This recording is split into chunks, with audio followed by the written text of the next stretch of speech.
that was our small presentation. There's one of our sisters, she's supposed to also make a speech over here, but she's not here today. But still, I can ask anyone, or if anybody wanted to volunteer, especially for our sister side, to come over here, and I want them to at least express a few words. Who wanted to volunteer, or should I call someone?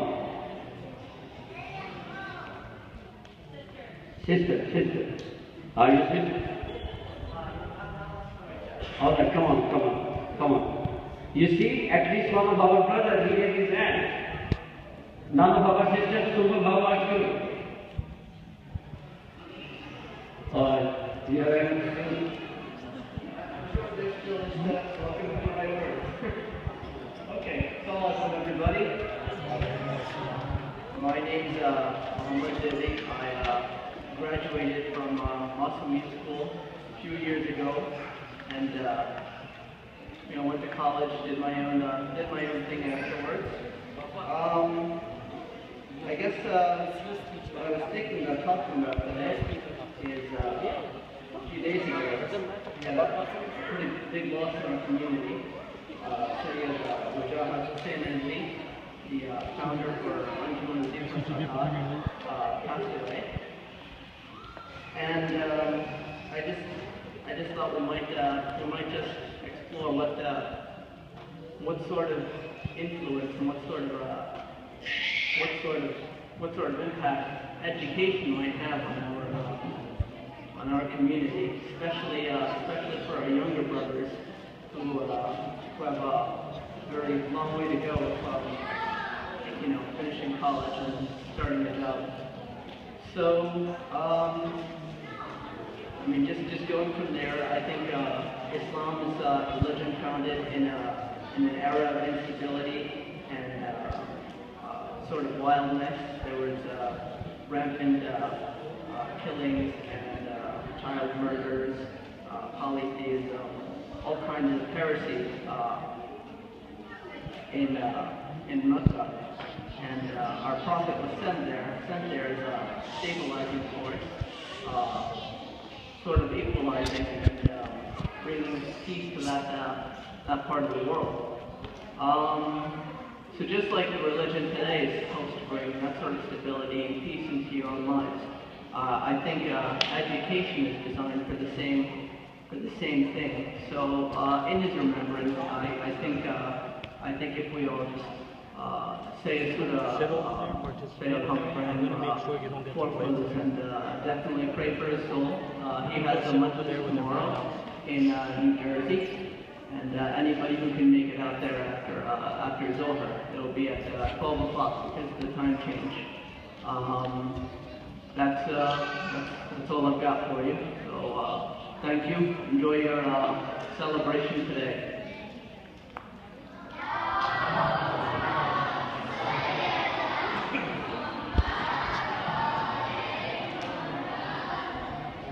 Thank you, Brother Zaidi.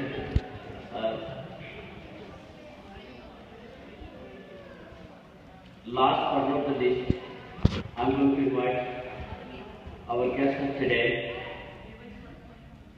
Dr. Muhammad Raza Dungersi. He is a writer of a lot of books. He did wrote about Alhamdulillah every month, and he has also spoken books about that. And he also gave us those books. Inshallah, we will get benefit of that one. Brother Dungersi, you see our slogan over here, which says wisdom through education. So I want you to come over here and give us the wisdom also, and whatever you see in our school, if there's anything, you advise us. And before he came over here, I took him to the school. I gave him the holy tour of the school. He was very much impressed, and in his own words, he said, "I wish that we, the projectability, should do something like the same kind of school." So Alhamdulillah, as an example, that's our success. Brother Dungersi, could you please come over here and say a few words of wisdom to us. Thank you very much. And brothers and sisters, let's read a loud salawat for our brothers.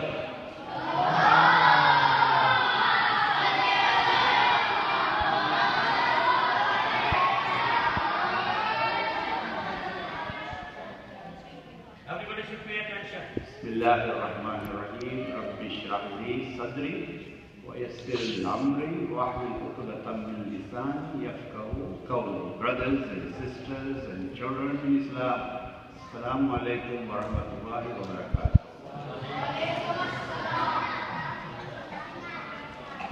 Indeed, it's a great, for me, it's an honor that I have become today part of this great celebration that you are having here in the madrasa. I have heard of this madrasa, but I was not exactly sure of what's going on in the madrasa. And any madrasa that invites me, I go there because I always think that there is something that we can learn from other madrasas and incorporate in our madrasa here and every other places where we visit. So I am here, and I'm so happy that I am here. Because I have gone through the school, and I have seen a lot of things.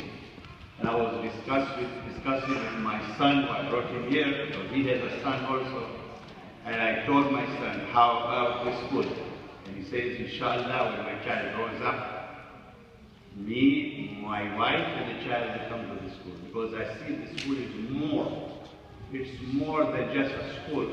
It's a place where parents meet together. And they see what the children are learning and what they are also learning.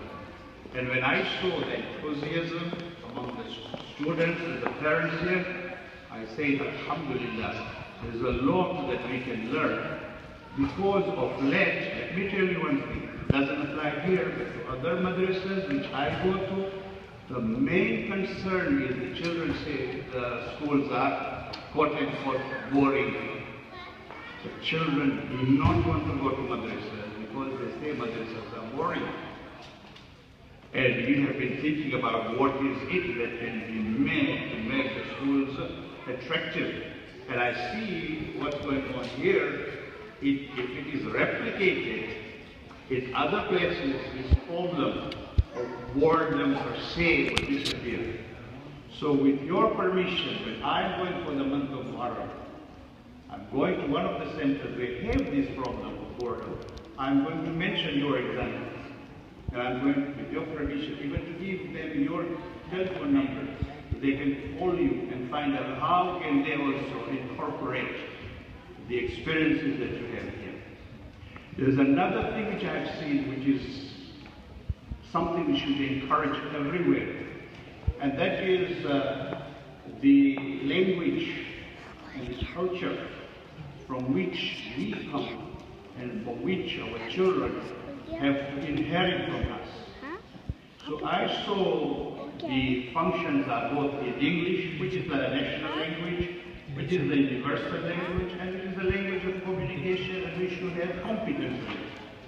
But I've also seen that there is an emphasis given in the Urdu language, which is the language which has its own richness, its own glamour, and in this society, let me tell you, bilingualism, having known more than one language, is an advantage even from secular point of view. So I was very much impressed seeing what is going on in here, mashallah. And when I saw the way children read, address, public speaking, brothers and sisters, is not easy. This is why our sisters were always reluctant to come here without preparation, because public speaking is difficult. And yet I saw these young people, the way they were talking, the way they were addressing you. And for the children, and let me tell you, this is one of the gifts that Allah has given to you. One that you're born in those families which on a Saturday like this, instead of having fun elsewhere, they come and bring you here. You should be so thankful to them. And then what they have taught you. And when I heard here, that one part of it which really aroused my emotions was Haidar, Haidar, Haidar. And the link, this shows the wisdom of those who are organizing this series of presentations. You start with Haidar and you end with Hazrat Mahdi of the time. And I heard one of the couplets you say very well, that Haidar, Haidar, Haidar, when we are alive, and all of us one day will have to go in our grave. And you are mentioning when you are in the grave, you will also say Haidar, Haidar, Haidar. That is right. This is the essence of meeting us here today. Because Eid-al-Ghadir is one of the things we should always remember. Always. This is the identity. This is something which we should all be proud of. And this is something that we should be able to, when we meet in the universities, when you meet with your friends who are not from the Mazhab of Ahlul Bayt, establish friendship with them, talk with them, and when the occasion comes, explain to them what Ghadir is. Show them the presentation that I made. Do not talk in terms of things that may upset them. When you want to communicate with people, have that sensitivity. Think of them. Mention Eid-al-Ghadir, because Eid-al-Ghadir is a great thing for us. As was mentioned by the brothers in the presentation, this is the day on which the Prophet sallallahu alayhi wa alihi wa sallam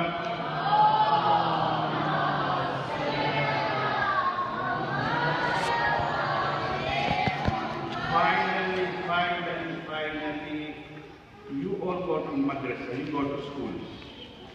Wherever there is an idea, you go in your physics class, chemistry class, biology class, you go in the lab. If you are told that we cannot live without oxygen, so you go to the laboratory, they actually show you how oxygen is part of life. When you see it all, it goes in your mind, and you always remember.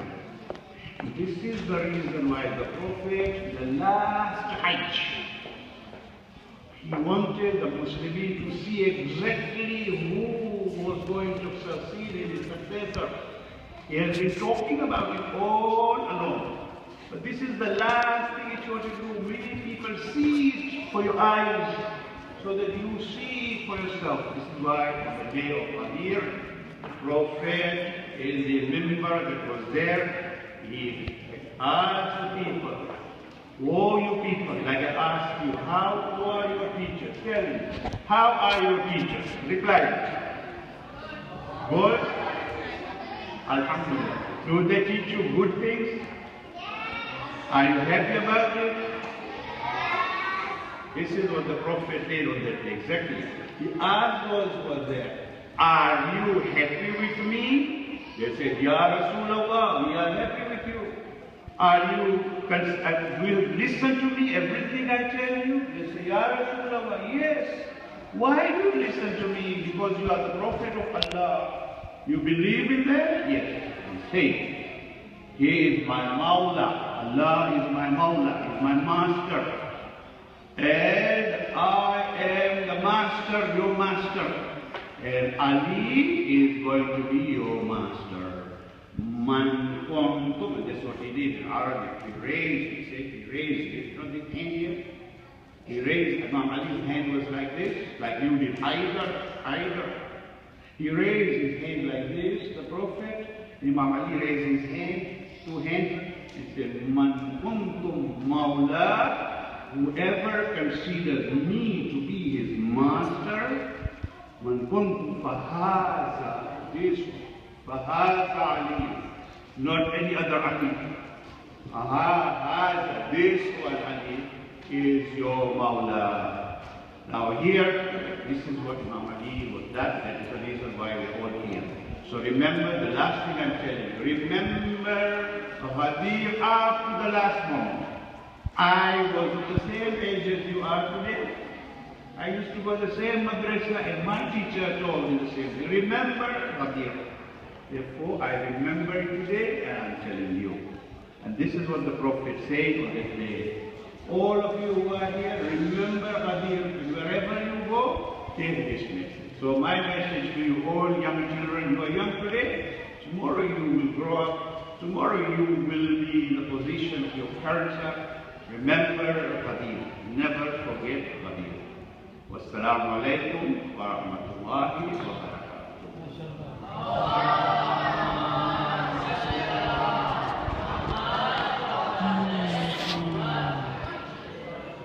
Thank you, Dr. Dungersi. So, you guys were listening? So what is the message you got? What was the message? What was the message from Dr. Dungersi to us? Yes. Remember the day. Yes. MashaAllah. Remember the day all the time and pass it on to the next generation also. The way he passed it on to you, now it's your duty that you will be passed it on to the next generation too. Alhamdulillah. We will conclude our program again with our kindergarten class. And they are going to be ready right now for the mantabat.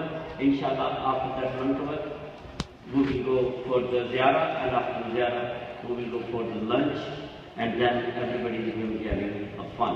Okay, it's a kindergarten class.